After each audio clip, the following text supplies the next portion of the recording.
This is going to be your ultimate grad school survival guide. It doesn't matter if you are a part-time grad school student or a full-time grad school student. These tips can apply to everything grad school related. Hi guys, I'm Nancy and welcome to a new video.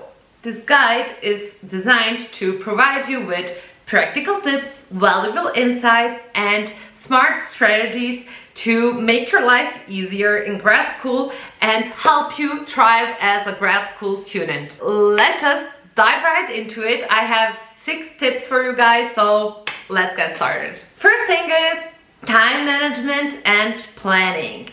And in this category, I have 3 hacks for you. Create a very detailed schedule.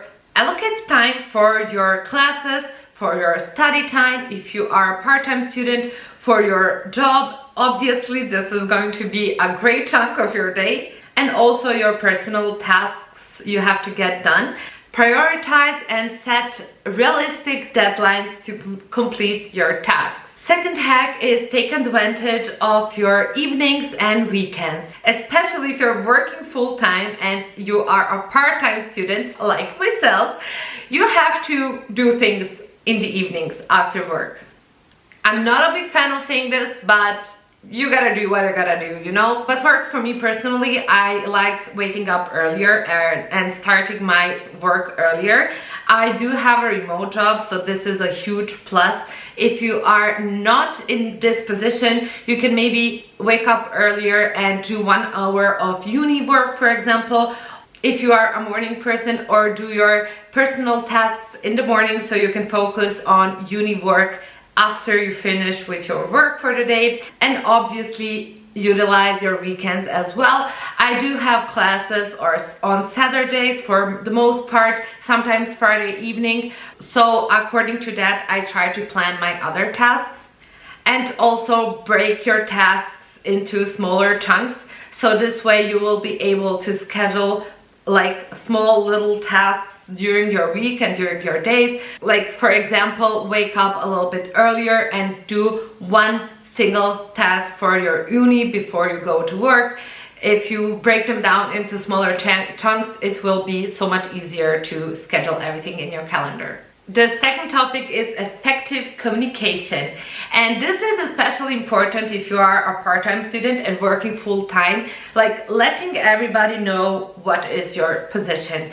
Like for me personally, my college that I go to is a private university that is specific for part-time students and that are working full-time, obviously.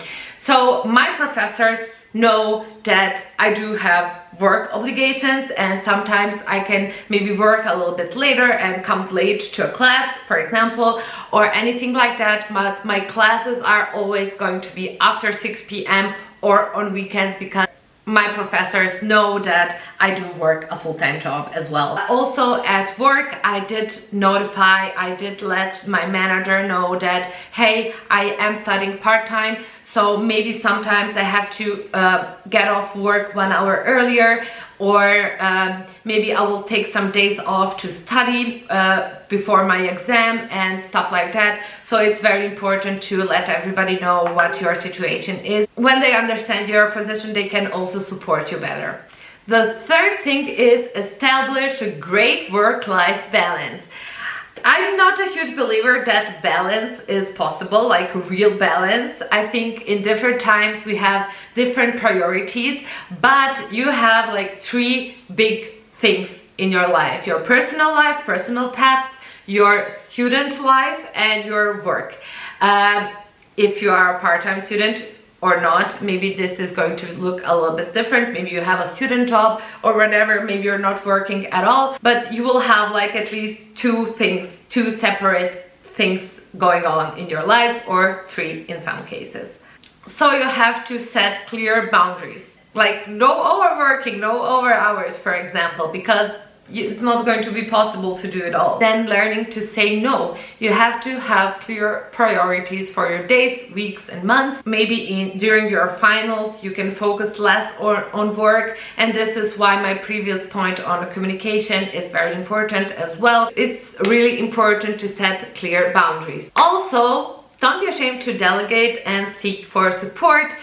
If it's your household chores, for example, ask your partner or person you're living with, your family, to help you a bit more. Like, hey, I'm gonna be having my finals during the next 2 weeks.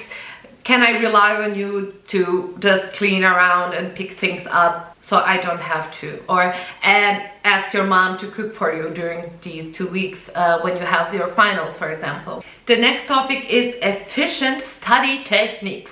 I'd like to believe if you're already in grad school that you already established some study techniques that work for you, that you know that are going to be efficient. For me personally, it's writing summary. I am very quick and I'm typing them down on my laptop. I would open up my script, for example, my document from uni, and on the other side I will open a blank Word document and I will start summarizing everything. And during that you already learn a lot, and then afterwards I print it out and I reread it and reread it again and again. Usually what I do is after that I ask my fiance to help me up and ask me a few questions. He will go through my summary and ask me different questions like definitions or whatever. And this is a little way to test my knowledge before the exam. Also optimize your commute and downtime. If you are commuting, for example, make a little cards and read off of them. I mean, there are a lot of different learning techniques, and you have to find out what works for you. It's not going to be the same thing for everyone, but I would like to hope that you already figured that out. As I said, if you didn't, do not worry, just start practicing different learning techniques and research more about it. The next thing is engage with your classmates and professors. So this one, I have to be honest, was a little bit hard for me personally. I don't even know why, because I am actually an extrovert, but sometimes I'm just weird in social setting, and I don't know why. I was so weird when I started my university, my grad school. I was like having like maybe a little bit of an imposter syndrome, which I don't even have a clue where that is coming from. Like, we are all master's students here getting our master's degree. I mean, I do study in a different language than my mother tongue, and in German actually. But I finished my bachelor in German as well, and I work in German. Like, my German is fluent. I don't have any issues with speaking German. It's just in my head sometimes. I'm studying marketing and communications, and in my group right now, everybody's German. Yeah, I was just like thinking again, yeah, I am the only foreign student, and this is always getting in my head a little bit, this fact. But my grades are pretty good. I mean, it's going pretty fine, so I don't know what my issue is sometimes. But you have to collaborate. It will make your life so much easier. If you don't want to collaborate with professors, but you can always write them an email and ask them like, hey, do you have a little bit of a time after our class? I have some questions or whatever. I'm not a type that will study in a study group. It's not my thing. It has never been my thing. But for some things, and if you have like some open questions or whatever, it's very good to have some communications and engagement with your classmates. And the last and final tip is self-care and well-being. This is so important. Like, it has nothing to do with studying or working or whatever, but also it has everything to do with it. Like, I mean, if you're not taking care of yourself, how are you going to be able to do it all, you know? Especially if you're studying part-time and working a full-time job. It's going to be crazy if you don't prioritize yourself and your needs and your self-care. I do really try to have days where I do nothing. I do try to find time for my hobbies like this, my YouTube channel, for example, or for reading. I am so into reading in the last couple of months. But yeah, just establish your morning routine, establish your night routine. Have this time for yourself, even if it's 10-15 minutes. But prioritize yourself during those 10-15 minutes a day, you know? Sleep is so important. Don't neglect your sleep. Like, you're not going to function well. You can do it like for 2-3 days, but not more than that. For a long period of time, it will not do any good. And also seek support. I already mentioned that in some of my previous tips, but do seek support from others, from your community, from your family and friends, from your classmates, professors, co-workers, whatever, whoever. But yeah, seek support, even if it's just talking to somebody or asking for help. Human beings, the way we were created, we cannot function alone. We need our community. So just be aware of that fact. It's nothing unusual or weird or anything. Don't be ashamed to ask for help and seek support.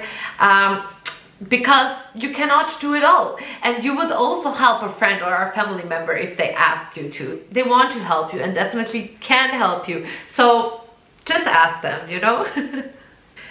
So yeah, at the end I can only say, balancing it all out, it's very hard, it's very stressful, it can get crazy at the times, but planning it well, communicating, having your study techniques, taking care of yourself, these are the things that will help you on your journey 100%.